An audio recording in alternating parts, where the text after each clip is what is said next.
오늘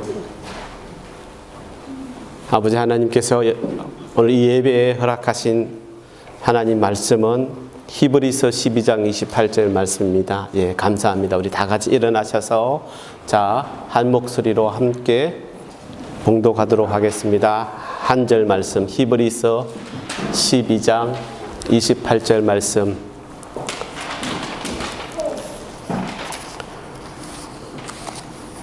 히브리서 12장 28절 말씀. 시작. 그러므로 우리가 흔들리지 않는 나라를 받았은즉 은혜를 받자 이로 말미암아 경건함과 두려움으로 하나님을 기쁘시게 섬길지니 아멘. 예, 다 앉아주시기 바랍니다. 감사합니다. 아멘. 하나님, 이제 우리는 알게 되었습니다. 여러분, 잘 모르신다고요? 목사님 무슨 말씀 하시니? 우리는 알게 되었습니다. 이제 우리는 하나님의 은혜 안에서 하나님의 놀라운 용서와 그리고 우리가 가게 될 하나님 나라의 약속뿐만 아니라 그 은혜 안에는 아버지 하나님의 능력도 포함된다는 사실을 알게 되었습니다. 여러분 알게 되었습니다. 그렇죠? 모르시는 분이 있으십니까? 제가 지난 몇 주간 이 말씀 계속 드리고 있습니다. 알게 되었습니다. 그러면은 어떻게 되어야 될까요? 이 사실을 알고 있는 그리스도인들은, 알고 있는 사람들은 이 사실을 깨달은 그 성도의 삶은 극적으로 달라진 삶을 살아가야 하는 것이 맞습니다. 모를 때 그 이전의 나의 삶은 내가 죄 짓는 것 때문에 너무 괴로웠고 또 하나님의 그 지시들이 내가 다 따라가기에 내가 할 수 있을까 행하기에 너무 어려워 보였습니다. 그래서 우리는 우리의 열등감 및 그렇게 못 따라가는 나의 그 초라한 나의 그런 자아상과 싸웠고, 그리고 어떻게 그렇게 내 삶의 그 갈라디아서 99장에 나오는 그 사랑의 성령의 그 열매, 여러분 무엇입니까? 사랑과 희락과 화평과 오래 참음과 자비와 양성과 충성과 온유와 절제니 왜 나에게는 이것이 다 있지 않지? 왜 이것이 없지? 라고 의문이었을 것입니다. 그러나 하나님께서 우리에게 주시는 그 은혜로 말미암아 나에게 이미 주어진 그 주님의 성품이 내 안에 있음을 온전히 깨닫고 그렇게 그 사실을 믿는 그 후부터는 그 사람의 삶은 그 사람의 그 신앙의 삶은 안정되고 또한 하나님께서 그에게 허락하시는 그 복이 흘러서 결국에는 하나님 나라를 위하여 나에게 흘러서 또한 내가 대하는 모든 사람들에게 미치는 그 나의 영향력도 커졌습니다. 여러분은 어떻습니까? 그런데 여러분 지금 어떻습니까? 이렇게 여러분의 믿음과 그 신앙의 삶을 송두리째 바꿔놓는 그런 은혜의 시간이 나에게 있었다고, 그 시간을 경험해 보신 적이 있으십니까? 이미 나에게 많이 허락되었는데 내가 잘 알지 못하고 깨닫지 못해서 그냥 흘러갔습니까? 이 은혜를 알기 그 전에는 사실 모르는 게 맞습니다. 그렇죠? 모르죠. 알 수가 없습니다. 아무것도 모르는 것입니다. 이걸 이 노트북을 예로 들어서 한번 설명해 볼까요? 저하고 우리 표집사님하고 비교해서 이 컴퓨터에 대해서 아는 프로테지를 따지라면 저는 표집사님보다 아마 10분의 1도 모를 것입니다. 저는 아직도 그 노트북, 내가 가진 노트북의 그 기능을 제가 생각하기에도 채 5%도 알지 못한다고 저는 생각합니다.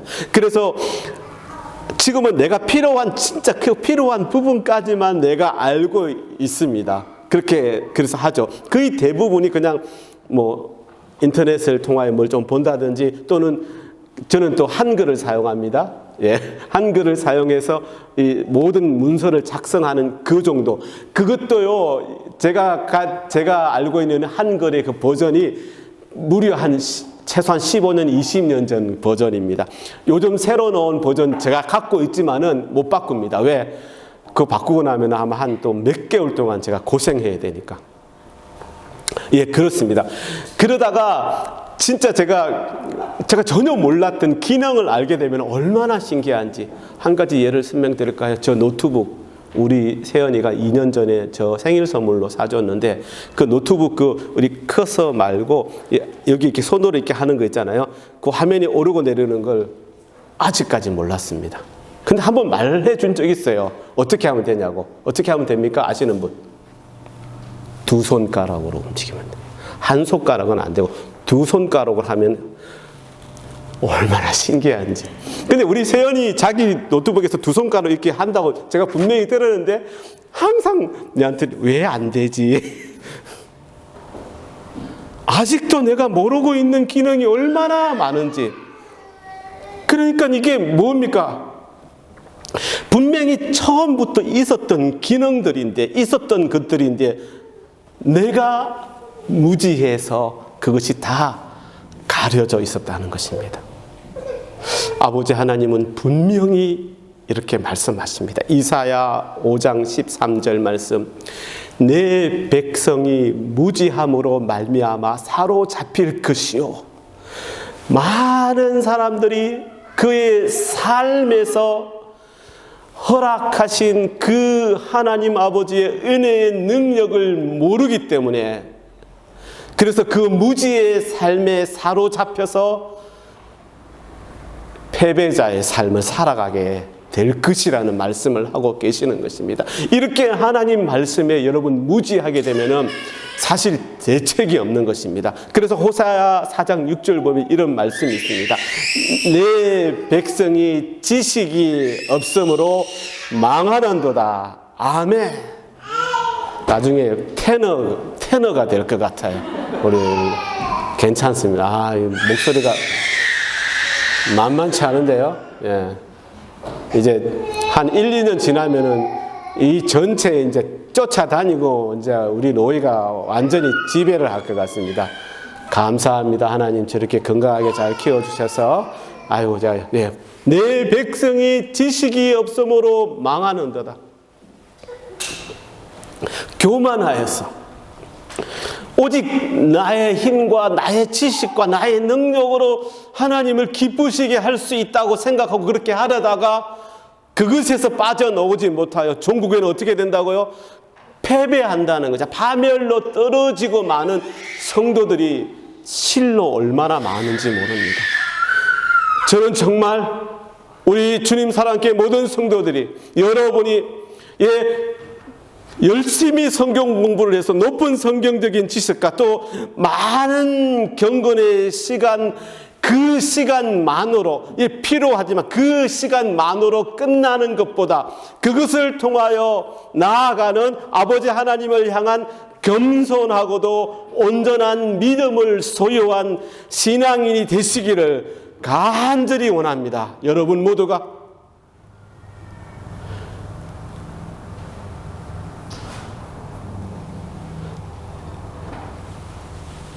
제가 저를 보고 있으면요, 이래도 되는가? 정말 이래도 되는가?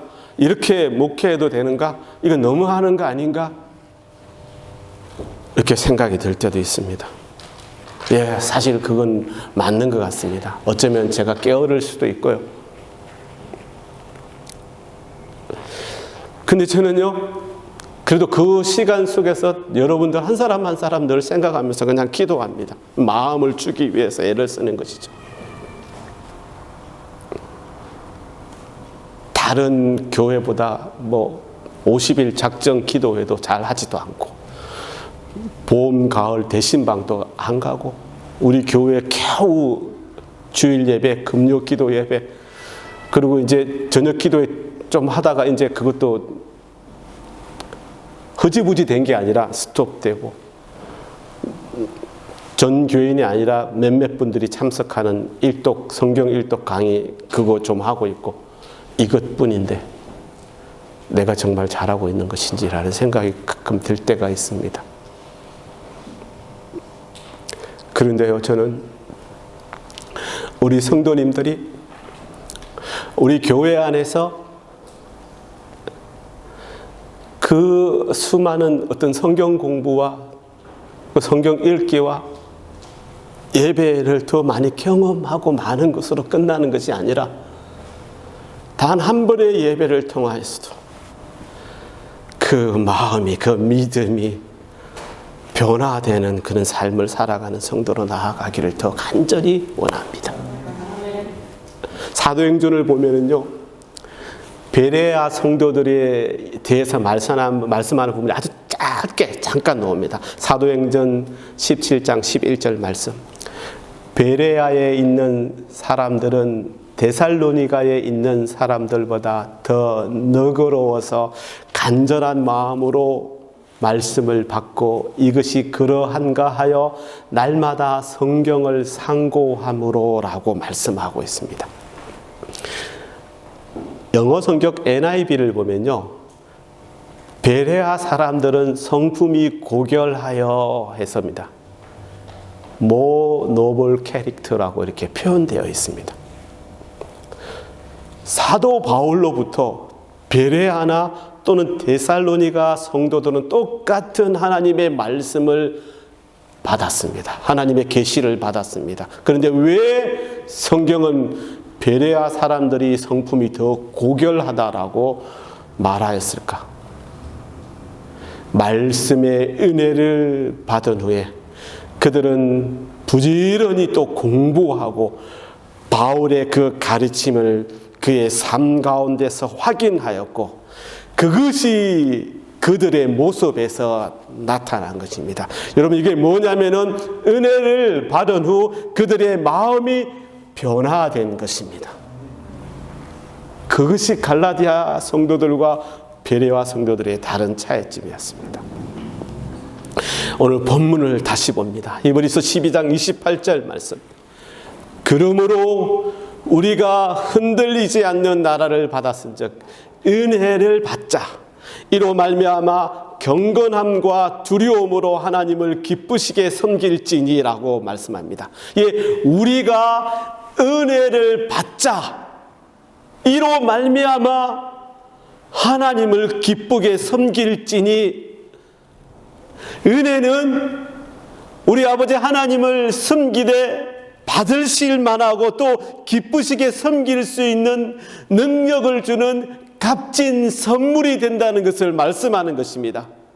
그 은혜는 우리를 들어서 올려 온전한 삶으로, 하나님이 기뻐하시는 온전한 삶으로 들어가게 한다는 것입니다. 자, 이 능력은 여러분 제일 먼저 우리에게 예수님의 고유한 특성으로 나타나게 합니다. 로마서 말씀에서 말씀합니다. 로마서 8장 29절. 하나님이 미리 아신 자들을 또한 그 아들의 형상을 본받게 하기 위하여 미리 정하셨으니라고 말씀하고 있습니다.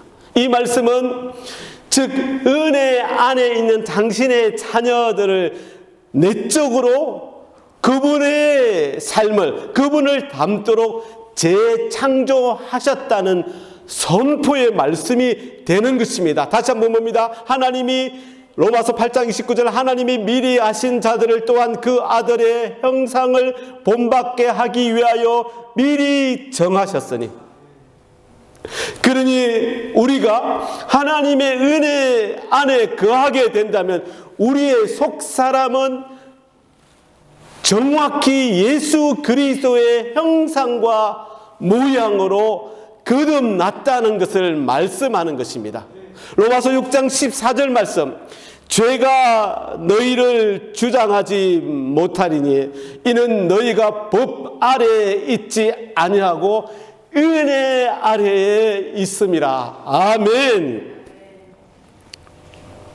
죄가 더 이상 은혜 아래에 있는 자를 지배하지 못하는 이 말씀, 이 이유가 무엇입니까? 왜 그럴까요? 하나님의 형상이 내 안에 들어왔으니 이제 더 이상 죄가 자리 잡을 곳이 없다는 것입니다. 그는 하나님의 능력에 들어섰고 예수님의 본성을 지니고 있기 때문입니다. 그러니 이게 무엇입니까? 죄에서의 해방을 말하는 것입니다. 여러분, 이 놀라운 말씀을 아시겠습니까? 오늘 집에 가시거든 로마서 6장을 처음부터 끝까지 한번 꼭 읽어보시기를 바랍니다. 로마서 6장을. 그러므로 그는 이제 죄에서 해방된 것입니다. 죄에서 해방되었다. 로마서 6장 14절 말씀, 죄가 너희를 주장하지 못하리니 이는 너희가 법 아래에 있지 아니하고 은혜 아래에 있음이라. 아멘. 이 말씀을 유진 피터슨의 메시지 성경에서는 이렇게 말합니다. 여러분, 이 유진 피터슨의 메시지 성경을 제가 가끔 적용하다가 안 하다가 하는데, 제가 분명히 말씀드릴 수 있는 것은 이 유진 피터슨의 메시지 성경은 성경 말씀을 유진 피터슨 목사님께서 하나님 앞에 기도하고 무릎 꿇고 엎드려서 주시는 또 감동으로 우리가 조금 더 쉽게 편안하게 알아들을 수 있도록 이렇게 따지면 우리말로 써놓은 성경입니다. 전혀 여러분 의심하거나 문제를 가질 필요가 없습니다. 그냥 읽으셔도 됩니다. 여러분, 필요하시면 구입하셔서 보셔도 됩니다. 저는 저희 집에 그게 낫건으로 해서 또 호주에 산다고 한글 영어 조금 더 비싼 거를 이렇게 5권짜리를 가지고 있는데, 요즘은 그냥 한글로 된 거 1권짜리도 있다고 누가 말씀하시더라고요. 그거 보시면은 더 큰 은혜를 받으실 줄 믿습니다. 로마서 6장 14절 말씀, 유진 피터슨의 메시지 성경은 이렇게 말씀합니다. 여러분은 죽은 자들 가운데서 일으켜진 사람임을 기억하십시오. 이제 여러분은 죄가 시키는 대로 살 수 없습니다. 여러분은 더 이상 그 옛 폭군의 지배 아래 있지 않기 때문입니다. 이제 여러분은 하나님의 자유 가운데 살고 있습니다. 아멘. 자, 이제 여러분, 지금부터는 그 은혜 아래에 있는 자, 그가 아니라 이제 우리라고 지금부터는 제가 말하겠습니다. 우리는 어떤 자들입니까? 죄의 세력에서 해방된 자들입니다. 이미 2000여 년 전에 이루어진 이 사실은 실로 놀라운 소식이지 않습니까? 그로 인하여 복음은, 곧 진리는 그 이전에는 험담이나 또는 중상이나 또는 거짓말이나 이 모략, 이것이 더 이상 우리를 주장하지 못한다고 선포하는 것입니다. 갈라디아서 5장 19절 21절 말씀, 거기서 뭘 말하고 있습니까? 육체일 즉 부정하는 것들이 더 이상 여러분을 지배하지 못한다는 것입니다. 한번 볼까요? 갈라디아서 5장 19절 20절 21절 말씀, 육체의 일은 분명하니 곧 음행과 더러운 것과 호색과 우상 숭배와 주술과 원수 맺는 것과 분쟁과 시기와 분냄과 당 짓는 것과 분열과 이단과 투기와 술취함과 방탕함과 또한 그와 같은 것들이라 라고 말씀하고 있는데, 이제 은혜의 능력 안에 있으므로 더 이상 그런 죄에 나는 패배하지 않는다는 것을 말씀하는 것입니다. 그런데 왜 아직도 우리는 가끔 그런 죄에 지배당하며 힘들어하는 이유가 무엇일까요? 왜 완전한 자유로 나아가지 못할까요? 로마서 6장 1절 3절 말씀을 다시 봅니다. 그런즉 우리가 무슨 말을 하리요? 은혜를 더하게 하려고 죄에 거하겠느냐? 그럴 수 없느니라. 죄에 대하여 죽은 우리가 어찌 그 가운데 더 살리요? 무릇 그리스도 예수와 합하여 세례를 받은 우리는 그의 죽으심과 합하여 세례를 받을 줄을 알지 못하느냐? 아멘. 여러분, 이 말씀을 진짜 잘 이해하기 위해서는 이 세례라는 이 단어에 주목해야 됩니다. 여러분, 이 세례가 우리가 받는 물세례 딱 하나만 있을까요? 그렇지 않습니다. 여러 가지 세례가 있습니다. 성경에서도 말씀합니다. 물세례뿐만 아니라 성령의 세례도 있으며, 또 고린도전서 12장 13절을 보면 그리스도의 몸이 되는 세례도 있습니다. 그리고 고난의 세례도 있습니다. 여러분, 마가복음을 보면은 예수님께서 이 야고보하고 요한에게 이렇게 말씀합니다. 마가복음 10장 38절 말씀. 여러분 잘 보십시오. 내가 마시는 잔을 너희가 마실 수 있으며 내가 받는 세례를 너희가 받을 수 있느냐라고 분명히 예수님이 말씀하셨습니다. 여러분, 이 말씀에서 말씀하시는 세례는 물 세례와 성령의 세례를 말씀하는 것이 아닙니다. 예수님께서는 이미 다 받으셨습니다. 여러분, 이것은 하나님의 나라를 위하여 자신의 목숨을 버리시는 세례. 좀 쉽게 설명하자면 내가 푹 잠기는 것을 말씀하는 것입니다. 이미 저와 여러분은 예수 그리스도 안에 푹 잠긴 자들이지 않습니까? 그래서 예수 그리스도와 하나가 되지 않았습니까? 이게 뭘 말합니까?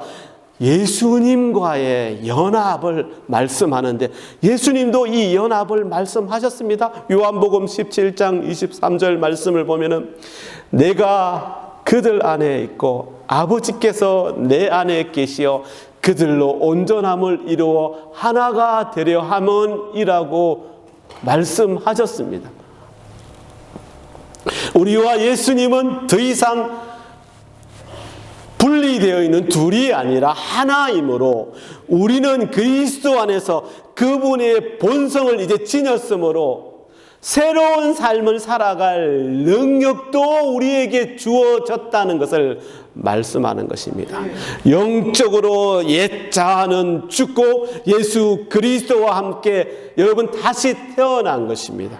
이것을 거듭남이라고 표현하지 않습니까? 여러분, 이 신비스러운 은혜를 하나님의 능력으로 인하여 우리가 허락받았다는 것입니다. 그러므로 더 이상 그런 자들은 우리는 죄가 우리의 주인이 되지 못합니다. 이제 우리는 자유의 몸이 되는, 죄에 대해서 자유의 몸으로 아버지 하나님께서 아버지 하나님께서 원하시는 온전한 삶을 살아갈 수 있게 되었다는 것을 말씀하는 것입니다. 그러나 이 모든 것을 알고 있고 내가 하나님의 본성을 가지고 있는 자들이지만 그렇게 살아갈 것인가, 살아가지 않을 것인가의 이 선택은 저와 여러분의 몫입니다. 주님 밖에 있었을 때 우리는 어떤 자들이었습니까? 죄의 노예들이었습니다. 죄를 이길 힘도 없었습니다. 그러나 이제는 어떻습니까? 그 죄를 이길 힘이 우리에게 주어진 것입니다. 그런데 우리는 계속해서 죄의 굴하는 쪽을 선택해서 갈 수도 있고 또는 죄에서 해방되어 은혜 안에서 행하는 쪽을 선택할 수도 있는 것입니다. 그래서 예수 그리스도를 구주로 모신 적이 없는 사람들에게는 이 죄짓는 일들이 노멀한 것입니다. 정상적이지만, 하지만 그리스도인들에게는 더 이상 정상이 될 수 없는 것입니다. 왜? 그리스도인은 죄를 이길 능력을 이미 부여받았기 때문에, 예수 그리스도의 본성을 가지고 있기 때문입니다. 그래서 하나님은 바울을 통하여 그리스도인들에게 이렇게 말씀합니다. 또 로마서 6장입니다. 15절 16절 말씀을 제가 이번에도 메시지 성경으로 읽어드립니다. 로마서 15장 16절 메시지 성경. 그런데 그 옛 폭군에서 벗어났다고 해서 우리가 옛날처럼 마음대로 살아도 좋다는 뜻입니까?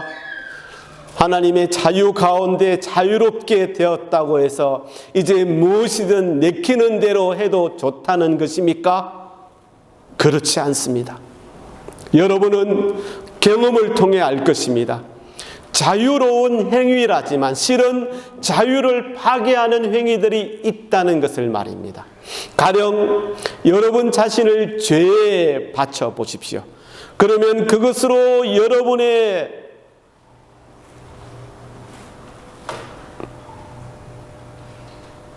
죄의 행위는 끝이 납니다.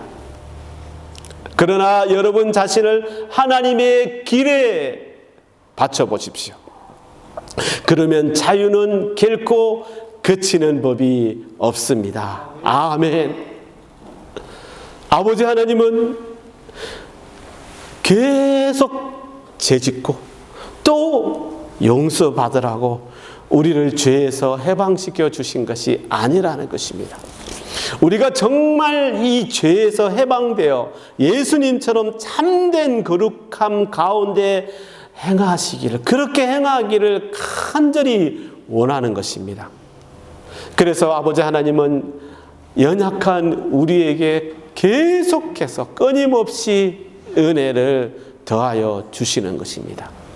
그 은혜가 우리에게 아버지 하나님을 기쁘시게 하는 온전한 삶을 살아갈 수 있는 그 능력을 허락한다는 것입니다. 그러나 그 은혜의 능력을 우리가 부정한다면, 그래서 계속 그냥 죄에게 굴복하는 삶을 살아간다면 나는 껍데기만 그리스도인이요 내 속사람은 계속해서 죄의 노예가 되는 것입니다. 사도 바울은 그래서 이렇게 하나님의 은혜를 헛되이 받지 말라고 계속해서 당부합니다. 고린도후서 6장 1절 말씀, 우리가 하나님과 함께 일하는 자로서 너희를 권하노니 하나님의 은혜를 헛되이 받지 말라. 아멘. 여러분, 제가 이 회개에 대해서 잠시 말씀드립니다. 신약과 구약에서 이 회개를 어떻게 말하고 있는지를, 여러분 구약을 보면요, 이 회개라고 말할 때 구약에 있는 사람들, 구약 시대의 사람들은 이 회개를 어떤 식으로 했냐면요, 물론 자기의 진심을 보이기 위해서이긴 하지만, 자, 회개할 때는 베옷을 입고 죄를 뒤집어 썼다고 우리가 많이 보지 않았습니까? 예. 그리고 하나님 앞에 무릎 꿇고 회개했습니다. 처음에는 정말 진심으로. 시간이 점점 흐르면서 그렇게 베옷을 입고 무릎 꿇고 죄를 뒤집어 쓰기만 하면은 회개가 되는 걸로, 이게 그 모습에만 치중되어서 그런 모양으로 제사함을 받는 줄 아는 지경으로 나아가게 됩니다. 물론 그렇지 않은 경우도 많이 있었겠지만, 근데 여러분, 신약에서 말씀하는 회개는 뭘 말하냐면은 진리의 문제이며 마음이나 생각의 온전한 변화를 가리키는 것입니다. 여러분, 내가 하나님 아버지 이 죄를 지었습니다. 하나님, 제가 정말 잘못했습니다. 용서해 주세요. 하나님, 회개합니다. 그럼 하나님께서 그래, 알았다, 내가 네 죄를 회개한다, 용서해 준다, 끝. 이게 아니라는 것입니다. 그게 회개의 전부가 아니라는 것입니다. 회개의 전부는 뭐라고요? 회개로 인하여 허락되는 그 은혜로 내 마음이 변화되는 것입니다. 내 마음이 변화되어야 된다는 것입니다.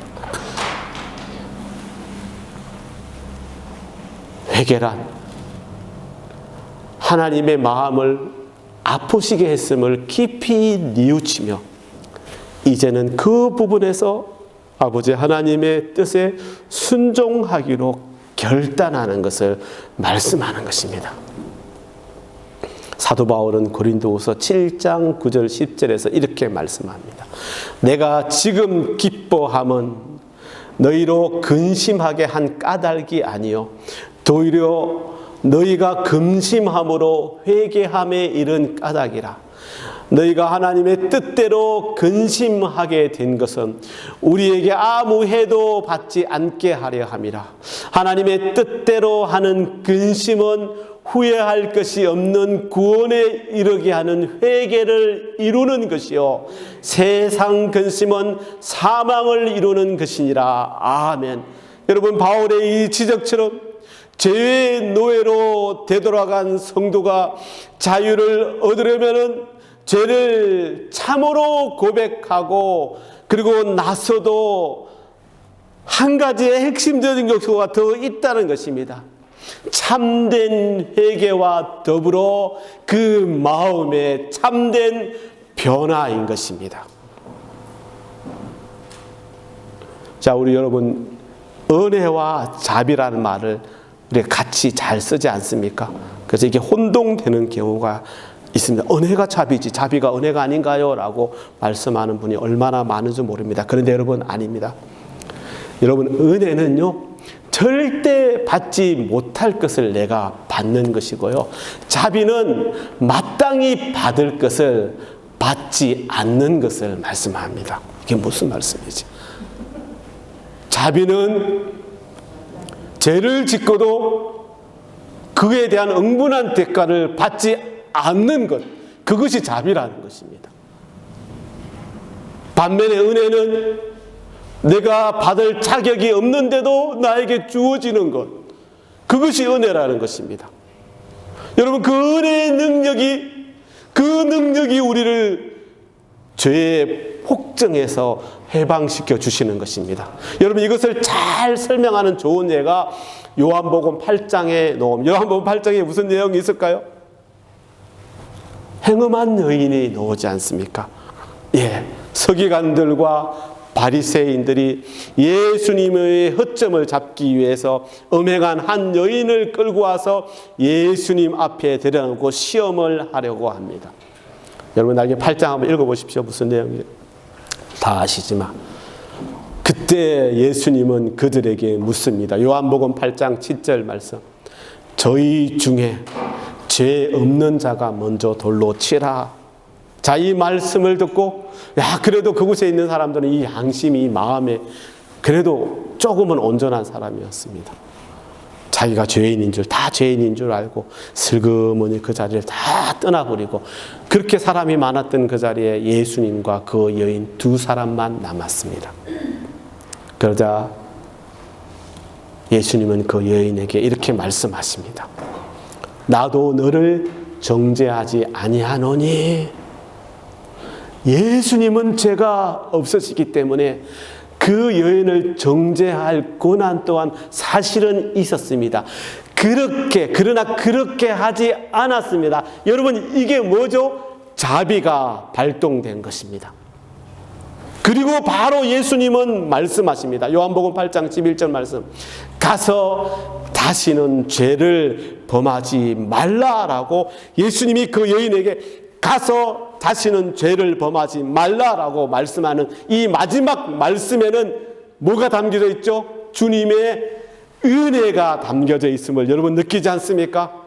그리고 그 여인은 그 말씀을 들음으로 그 말씀의 능력을 그 순간 받았습니다. 이게 무슨 말일까요? 예수님의 말씀은 하나님의 말씀이지 않습니까? 누가복음 1장 37절을 보면 이렇게 말씀합니다. 대저 하나님의 모든 말씀은 능하지 못하심이 없느니라 라고 말합니다. 그러니 주님께서 그 여인에게 가서 다시는 죄를 범하지 말라라고 말하실 때 그 주님의 말씀에는 그대로 행하는 데 필요한 능력이 포함되어서 그 여인에게 들어갔다는 것입니다. 그 말씀이 그 여인에게 그 예수님이 지시한 대로 행할 능력을 준 것입니다. 그러므로 은혜는 그 여인이 도저히 받을 수 없는 것을 어떻게 해요? 준 것입니다. 그렇습니다, 여러분. 은혜는 우리에게 살아갈 능력을 주고, 자비는 우리를 다시 그 죄악의 소나기 속으로 끌어들이려고 하는 우리의 떨리는 죄의 죄책, 그리고 내가 나를 향해 던지는 정죄, 그런 수치에서 우리를 해방시켜 준다는 것입니다.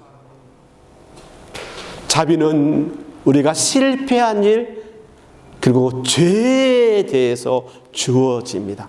그러나 은혜는 우리를 돕고 능하게 하려고 주어지는 것입니다. 여러분, 그러니 우리 아버지 하나님의 이 놀라운 은혜로 통한 구원이 얼마나 놀라운인지를 여러분 이제 아시겠습니까? 사랑하는 여러분, 하나님의 자비가 저와 여러분 모두에게 주어졌습니다. 또한 이 자비를 허락받은 자로서 하나님의 뜻대로 살아갈 수 있도록, 그렇게 할 수 있도록 은혜의 능력도 허락해 주셨습니다. 자, 이제 그 은혜의 보좌 앞으로 담대히 나아가는 것은 저와 여러분의 몫이 되는 것입니다. 저와 여러분의 몫인 것입니다. 그냥 입으로만 하는 회개는 하지 마시기를 바랍니다. 아무 소용이 없습니다. 말씀 마칩니다. 베레아의 그 성도들처럼 참된 회개를 통하여 그 후에 하나님께서 던져주시는 그 은혜의 능력의 자리로 나아가서 그 속에서 또 허락하시는 그 은혜로 말미암아 내가 변화되어서 새 사람으로 거듭나서 그렇게 하나님께서 기뻐하시는 아버지 하나님의 자녀의 삶을 살아가는 저와 여러분 모두와 우리 주님 사랑교회 모든 성도님들이 되시기를 우리 주님의 이름으로 간절히 기도드립니다. 아멘. 자, 기도하겠습니다. 하나님, 우리가 받은 은혜가 이토록 귀한데, 그리고 우리가 그 은혜의 참된 은혜를 알고 그 속에 들어간다면 우리에게 주시는 더 놀라운 은혜가 있다는 것을 이제 더 잘 알았습니다. 그래서 아버지 하나님, 이제 제발 부디 그 은혜의 능력을 붙잡고 살아서 정말 예전에 나의 교만한 마음들, 세상의 모든 것들, 세상적인 것들 이제 정말 다 내려놓고 아버지 하나님의 은혜의 능력으로 말미암아 새로운 삶을 살겠다고 다짐하는 저희들이 되게 인도하여 주시옵소서. 하나님 감사합니다. 우리 주님 사랑합니다. 예수님의 이름으로 기도드립니다. 아멘. 아멘. 감사합니다.